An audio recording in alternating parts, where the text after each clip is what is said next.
Hello, everyone. This is Dre, your host, once again back with another one. And before we get into it, don't forget to hit the like button, comment, share, and subscribe once you've made it all the way through to let your opinion be known. Uh, this one, we're going to be talking about black jobs.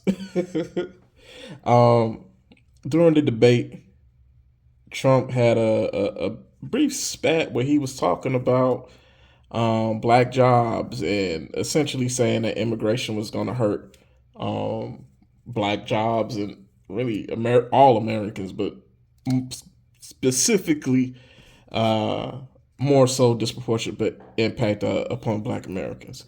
That's not exactly what he said, but essentially paraphrasing Trump speak. That's what he said.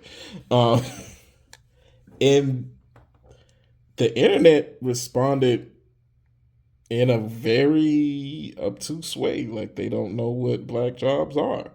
Um, so this one's gonna feel a little awkward to me because it's kind of like obvious things are obvious, and I feel kind of stupid saying the obvious sometimes, but I guess maybe not in this case. So I guess the first thing is, since a lot of folks want to are a little bit obtuse and don't know what a black job is, I guess that's the first thing you have to define. So, simply put, a black job is a job that has historically been held by black Americans and is a job or profession, industry even, in which black Americans are typically heavily represented, or I guess you could say overrepresented, in relation to the populace. Some examples of these that immediately come to mind is healthcare. My girl's a CNA. Not, excuse me, she's not a CNA. She's the couple levels above, but she's just below LPN. There's too many letters for them, but basically nursing. uh, very black dominated field. I remember when I had my ACL repair done a couple years ago. Uh, every nurse in the hospital was black. Every one of them was a black woman except for the guy who gave me my morphine shot. Thank God for that brother who gave me that morphine shot because that shit was good. Sanitation.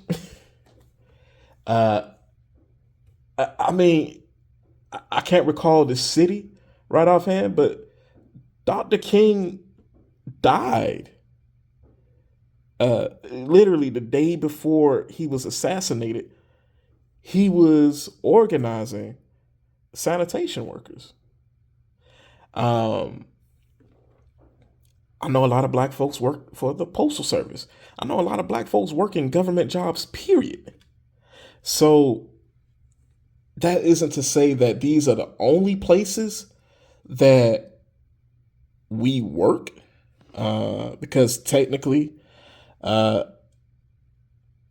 I worked a job that I worked in my whole career field, um, outside of my pre-adult life of me turning 18.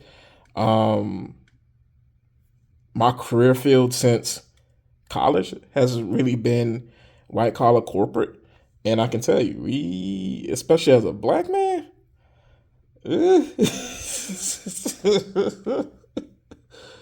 you talk about a black man in leadership at some of these Fortune 500 and 100 companies. Yeah, you're a unicorn, bro. I can tell you where we ain't too.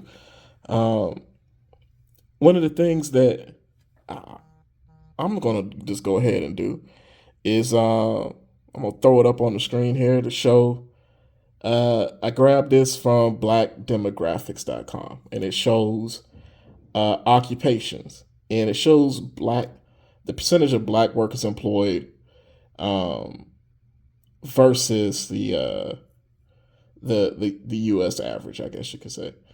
Um, so once again, in terms of total, management, business, science, and arts, you can see like we're a little bit underrepresented there. Even though there's a good chunk of us there, um, I can tell you pretty much from my personal experience exactly how that breaks down.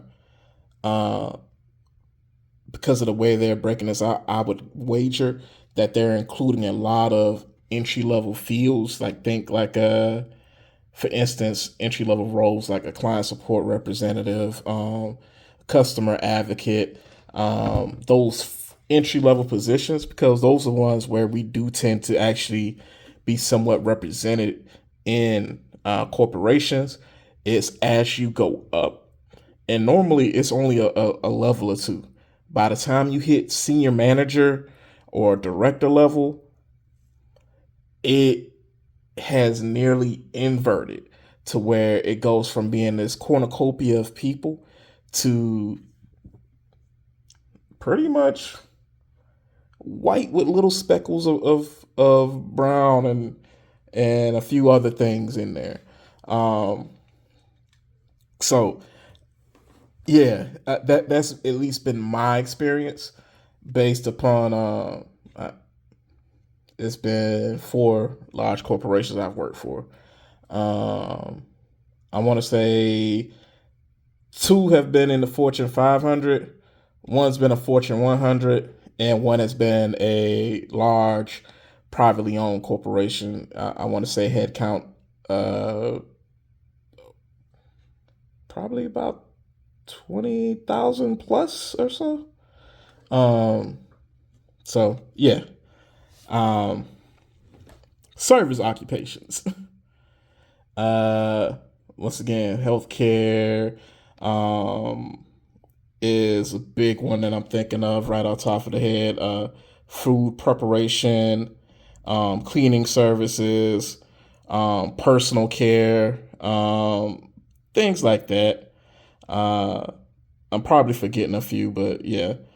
Um, Natural resources, construction, and maintenance, underrepresented.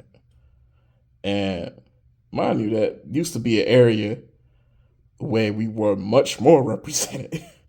um, you know, up until not too long ago, construction used to be a um, very black job in certain areas of the country. Uh, Production, transportation, and material moving. Once again, overrepresented, 18% compared to the rest of the country at 13. So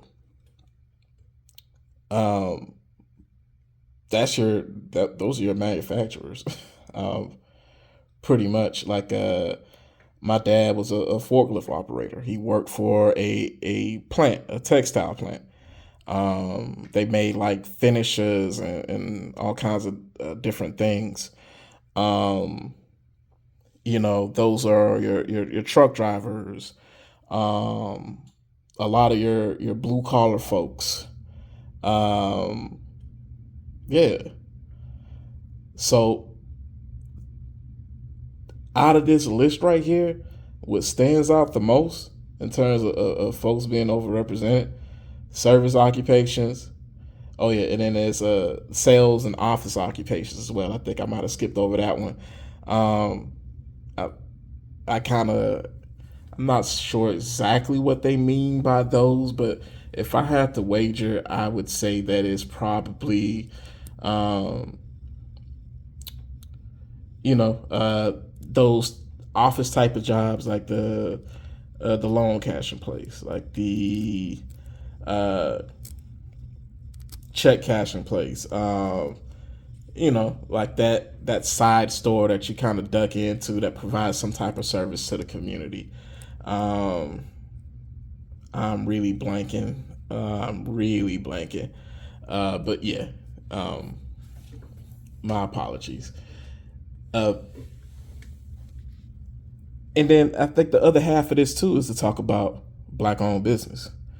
Because I feel like we do need to have as a people a serious conversation about black jobs, because when you have as many people coming into the country, as we've had, they're competing with somebody. And if you pay attention to what those jobs are, where a lot of people are and traditionally have been, and you take note of, in particular, one, a lot of immigrants that are going into major cities like New York and Chicago and a lot of these places that get a lot of news coverage, but there's a lot that don't. They're being pushed into black neighborhoods. They're being allocated black resources that were going to, for instance, there was a story about a Chicago community center and field house that a lot of programs for the community were administered and ran out of that field house, but they took it over and basically used it as a migrant center. So this is going to have an impact on a lot of people. You might not, if you're of a particular professional managerial class, you might think, I'm a little bit less affected, but with AI and a lot of different things coming in and shaking up various industries, it's going to transform the nature of work. It's going to make it to where the average person's productivity yield is going to skyrocket. And I really truly believe it's going to essentially mean less of us in a lot of those corporate white collar spaces, simply because of the fact that we haven't been able en masse to build the pipelines as of yet to keep a consistent flow of young brothers and sisters in those types of roles, which is one of the things that I personally advocate for.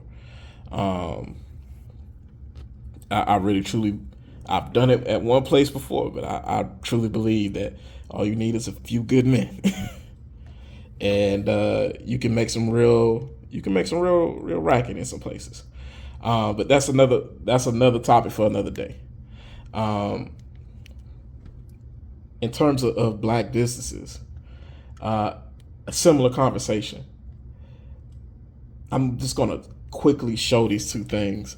So, in terms of overall black-owned businesses by industry, it's important to keep in mind that the overwhelming majority of black businesses are sole proprietorships and partnerships. What that means is basically these are one or two people working, and essentially they're self-employed. They've incorporated, they're getting some type of tax break, but basically in terms of rich dad, poor dad type language, these are people who own their job. If you take a look at the largest, which is the other sector, other services, excluding public admin, the overall is basically 650,000. And when you break down the largest block for black-owned businesses with paid employees, so this is businesses that actually are employing other people, it's only like 32,000. Like that's like a nearly a little over 20 times difference. So even our businesses, we tend to do certain things, and the things that we do could be very much affected by immigration and increased competition. Once again, healthcare, social assistance, administrative support, waste management, remediation. These are roles which I'm not going to say they're unskilled, because I believe there's skill in every role. Like if you're cutting grass, or even if you're a painter, like you know when somebody's done a shit job and you know when somebody's done it right. The biggest thing about these is they're low barrier to entry. Most of these are low barrier to entry. The only one where that's probably a little bit of an exception is the the professionals and technical services, just because there is a particular acumen that's needed for those. Think about it. Think about the people that you may know who own a business. This using my own family for example. My Uncle Deke ran a carpet cleaning business. My Uncle Willard was an HVAC technician. My aunt runs a daycare. My father, for a long time, I worked with him running his landscaping business. My cousin runs a pressure washing business. So these are all things that are relatively low barriers to entry. And there's not much to keep somebody from getting a pressure washer, getting certain equipment, and essentially moving on the block to be competition. So the reason why I think this is a really important topic, and why I really feel like we need to stop being so obtuse about this, like Dr. Army said, we understand what Black Twitter is, but we don't understand what a black job is. It's a bit felonious. I'm gonna throw this last one up here, and then I'm gonna ride out and get out of you guys' ears. Honestly, this is what it's about, and this is really another side note. This is really why a case needs to be made for reparations. For those who can't see or maybe are listening to this while they're driving, it says Black business job creation, and it has it broken down by white, Asian, Hispanic, and Black. At the top of this list is white. It says white-owned employers create 56.8 million jobs. They could employ 39% of all working age white adults. The annual revenue from those businesses is roughly 11.6 trillion. That's with the T, trillion dollars. That is enough to give every working age white adult $80,902 every year. It goes down for Asians, who very similar numbers, that create 4.7 million, can employ 38% of Asian adults, and those businesses are worth 814.8 billion with a B, and they could give every Asian American $65,868 a year. Hispanic Hispanic-owned employers create 2.9 million jobs. They could employ 8% of working age Hispanics. Those businesses generate $422.6 billion annually, and that would translate to $11,701 for every Hispanic adult every year. And then finally, Black-owned employers create 1.2 million jobs. They could employ 5% of working age Black adults. Those businesses generate $127.9 billion and would equate to roughly $4,842 every year for every working age Black adult. That's a massive wage gap. And there are a lot of things that impede us from building wealth in this country. And that in and of itself is a very, very long stream. But a big piece of it is not protecting our turf. When we say a particular Like when you hear something like black job or Hispanic jobs or Asian jobs, there are certain things that come to mind. Each and every race and creed of people, and even certain subclasses of people, gravitate toward certain professions. I'll be real, down here in the South, when you say an Asian job, the thing that comes to mind for me is a restaurateur and dry cleaners. Dry cleaners are some type of clothing services, like a seamstress or the word is escaping me, but like the tailor.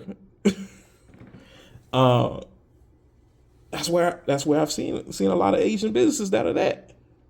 You say black business, I see a lot of services, a lot of I see soul food restaurants, I see cleaning services, I see healthcare services. Like you say Hispanic jobs. I know it's really cliche, but I do see a lot of Hispanics in construction. I mean, let's not be obtuse about this. Like, let's have a honest conversation, because the fact of the matter is, if we don't have an intellectually honest conversation, especially when, there's so many people who've been granted access and entry into this country who, frankly, the administration is going to give the right to work to in some capacity. This is competition for resources. This is competition for jobs. And ultimately, this is competition for wealth. And when you couple it with, I can't remember the report, but this was pre-COVID. There was an article that said that black wealth was headed towards 0%. And that roughly, in terms of American wealth, I believe it was like less than 5% of wealth in America was owned by black people. For me, this is a larger conversation about making sure we as black people get our rightfully owed slice of the pie. And we need to have a discussion about this. We need to honestly hold all politicians accountable for this. Like, I hate to say it, the one time Donnie don't lie, y'all motherfuckers get angry about it. But like, honestly, fuckboy Joe hadn't addressed this. He gave us Juneteenth, a holiday we was already celebrating. And I'm not saying Trump is this panacea or anything like that, but honestly, we deserve better than both of them. I don't want to vote for two geriatric old men, but the reality of it is this: the mentality of the country is that anybody outside of the two-party duopoly isn't viable. So we need to be having a discussion to make the appropriate demands of whoever it is in power, and we need to be withholding our vote from anybody who isn't willing to acquiesce and work with us on said demands. Because I refuse to buy into the Steve Harvey approach of, let's go ahead and, you got to vote. Of course you ain't going to do nothing for black people. The country racist. You ain't going to get nothing. You vote anyway, though. Nah, if I don't get nothing, I ain't voting. You got to be willing to hold hostages. And sometimes when you don't meet the hostage takers' demands, pop. It is what it is. Fact of the matter is, I feel like in order for black people to get what we're owed, we as a collective have to really hammer down on a few points, and we got to hold feet to the fire and not accept any type of bullshit and tap dancing. And anybody that makes that promise, that signs on to whatever agenda that we end up putting together, and they don't act earnestly in furtherance of that agenda, throw their ass away. Make their ass a one-term representative, a one-term senator, a one-term president, one-term whatever. Because when they see that you're not fucking around, that's when you get stuff. But let me stop. Let me digress. It's late. Let me stop talking in you people's ears. Leave your comments down below. Let me know what you think. Am I way off base on this or not? Like, comment, share, subscribe. Peace. Hope you all have a great evening.